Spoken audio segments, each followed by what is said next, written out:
Kalau dari cara dia mengklarifikasi, ini orang sadar kok. Ini orang sadar sesadar-sadarnya. Gerakan matanya juga nggak terlalu kelihatan bahwa kemana-mana gitu. Masih wajar bahwa melihat ke arah depan. Terus kalau dia berpikir kita ngelihat ke arah atas untuk membayangkan sesuatu, mengingat sesuatu berupa gambar segala macam, itu biasa gitu. Maksudnya nggak ada sesuatu hal yang aneh gitu. Kemudian dia sampaikan di sebelah ini siapa. Kalau orang di bawah pengaruh substansi zat tertentu, apalagi dalam kondisi yang bisa membuat seseorang itu teler, fly atau semacamnya, kesadarannya rata-rata sudah pasti lebih lama ini, gitu. Ya belum tahu juga, karena saya kan sebagai keluarga harus baik sangka, kan kita nggak tahu apakah itu benar atau tidak, nanti bisa ditanyakan sama yang bersangkutan. Sejauh ini yang saya tahu ya baik-baik aja, tapi kan saya tidak bisa memantau kehidupan pergaulannya dia. Sekarang Alvin lagi introspeksi dulu dia, ya. masih belum siapa ya yang menghampirinya, ya kan? Kami masih belum dapat siapa yang harus bicara sama dia. Abi itu mengamanahkan, minta saya pribadi untuk terjun langsung fokus meneruskan mengurus yayasan dan pesantren. Itu memang amanah almarhum. Alvin sendiri yang mengundurkan diri. Saya hadir di sana dan saya mendengar Alvin ingin memperbaiki diri, ingin bersekolah, menuntut ilmu, muhasabah diri, agar dia siap berdakwah suatu hari nanti. Dan nggak mungkin lah ketika dia belajar menuntut ilmu, dia sambil ngurus yayasan. Tepat sekali kalau saat itu dia mengundurkan diri. Berarti saya malah sempat berantem, marah sama Alvin. Bukan berantem ya, Alvin nggak akan ngelawan saya sebagai sahabat dan saudara dan kakak. Dia kakak ya, bukan kakak tanda kutip ya, yang dituakan. Dan kita memang minta Alvin sekolah. Kiai Haji Ferry Nur mengatakan Alvin berhenti main medsos, belajar dulu.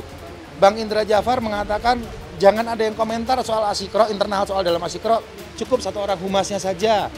Terus Ustaz Abdul Syukur mengatakan mari kita inventarisasi lagi aset ini supaya ada pertanggungjawaban ke umat. Entah menolak, entah atau dia seperti apa, cuman banyak orang bilang ini kan anak kecil dan segala macam. Biasa bilang anak kecil itu ketua Dewan Pembina loh.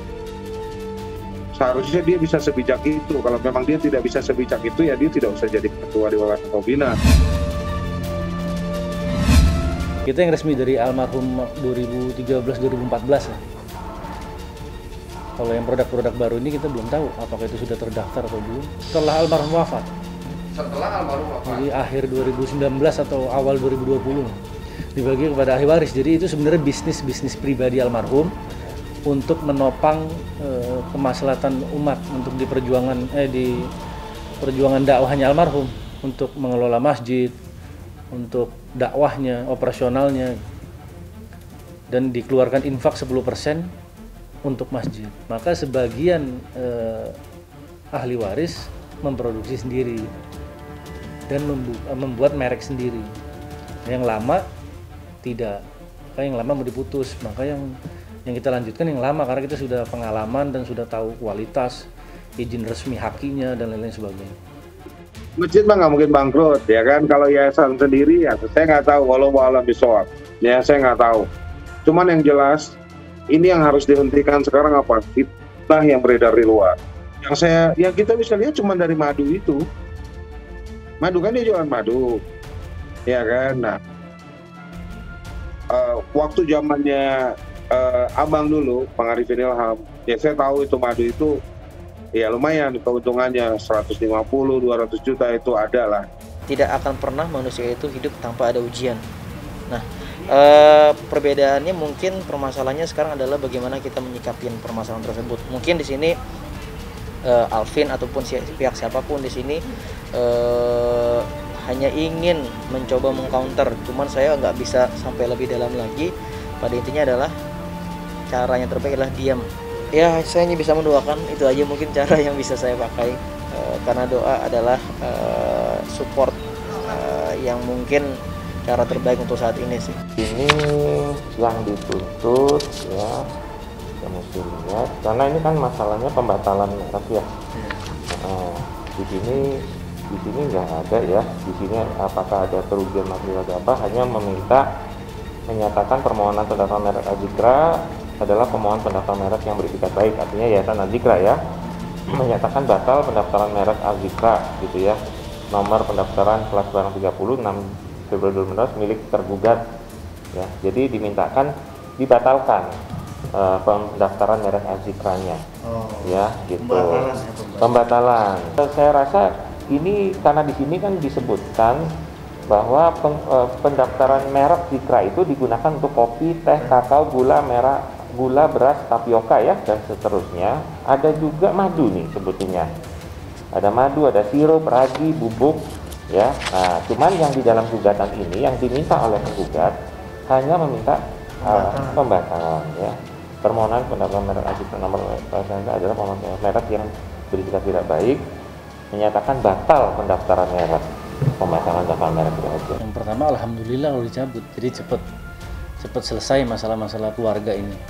Sebenarnya saya juga kan dari kemarin menyampaikan bahwa kaget juga ketika ada gugatan ini masalah keluarga dibawa keluar sehingga menjadi berita yang negatif menurut saya, membawa efek kemana-mana. Nah alhamdulillah setelah kemarin islah ada komunikasi antar keluarga, maka langsung ada pencabutan. Tapi hari ini tutup, jadi suratnya sudah selesai, akan dicabut insya Allah Senin. Enggak ada lagi berantem-berantem madu, tidak ada lagi urusan sidang-sidangan, berdamai islah, silahkan cari rezeki masing-masing, yang punya hak pakai haknya.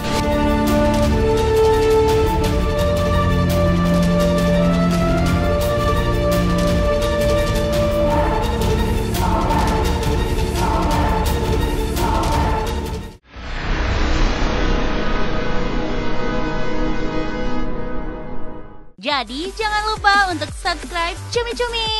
Ditekan ya tombol lonceng merahnya.